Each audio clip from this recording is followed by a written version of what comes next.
It's now public, and it's good news.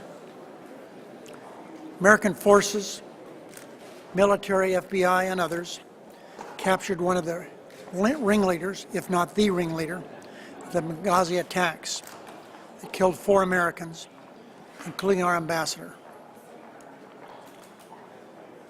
It doesn't matter what your ideology is, you should feel good about this. There's no conspiracy here. This is actual news. But the reaction from some of the Republicans, I've been told, is to downplay and insult the brave men and women of our special forces and the FBI. They're trying to say, well, it's no big deal. I wonder if the men and women who capture the terrorists agree with the Republicans that it's no big deal. Even in these days of polarization created by the obstruction, delay, and diversion of the Republicans, even in these days of polarization, their reaction is shocking and disgusting. They're so obsessed with criticizing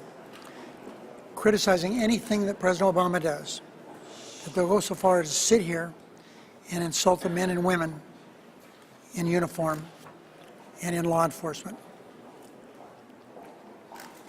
They should stop and think, just for a little bit, about what it's like to put your life on the line to do something for our country. That's what they did.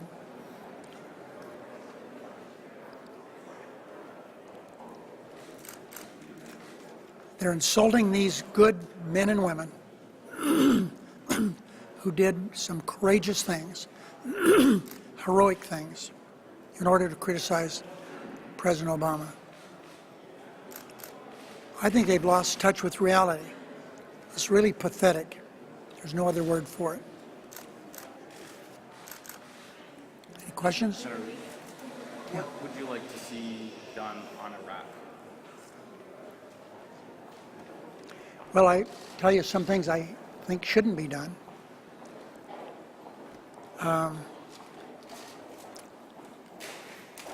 We shouldn't be sending our men and women back to Iraq.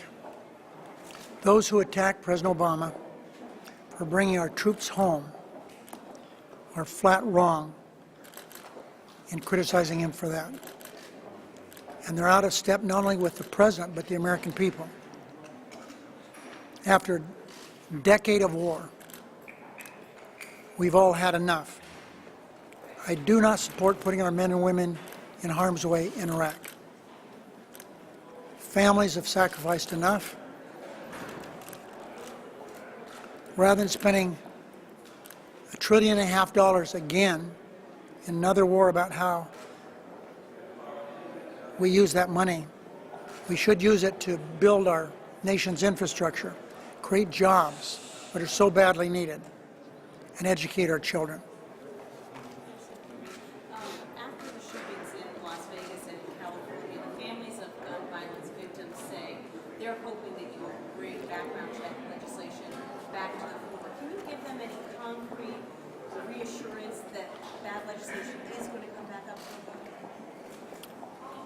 Everyone here knows how I support legislation to have people like the man that walked in with his wife and shot 2 police officers having lunch in the head. He couldn't have passed a background check. He was a felon, a criminal. So I feel very strongly about this. But we need some more votes. But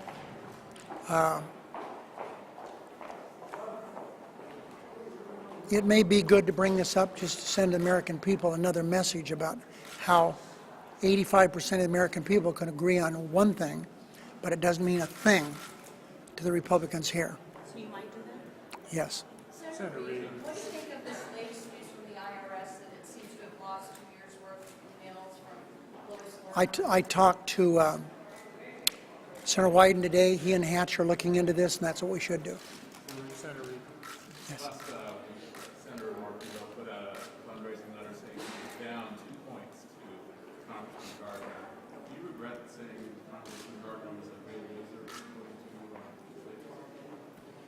Well, I regret a lot of things I said over the years. But Mark Udall is a fine candidate. He's ahead in all the polls I've seen in Colorado, and I've seen a lot of them. And he's going to win this election. The voting record of his opponent is one of the worst. He is said to be one of the 5 most conservative members of the House of Representatives. Now, having said that, that says a lot. Senator Reid, Senate Energy Committee plans to pass a Keystone approval bill tomorrow with Senator Landrieu's support. Will you give that bill a vote? I agreed to give them a vote. They, the Republicans, they wouldn't take it. Last question over here someplace. Senator Reid, can you tell us what the White House reach out has been like on Iraq over the past couple of days with Congress? And does the White House need congressional approval for any action, including airstrikes in Iraq? 2 questions. One, am I personally satisfied with the reach out on Iraq? The answer is yes.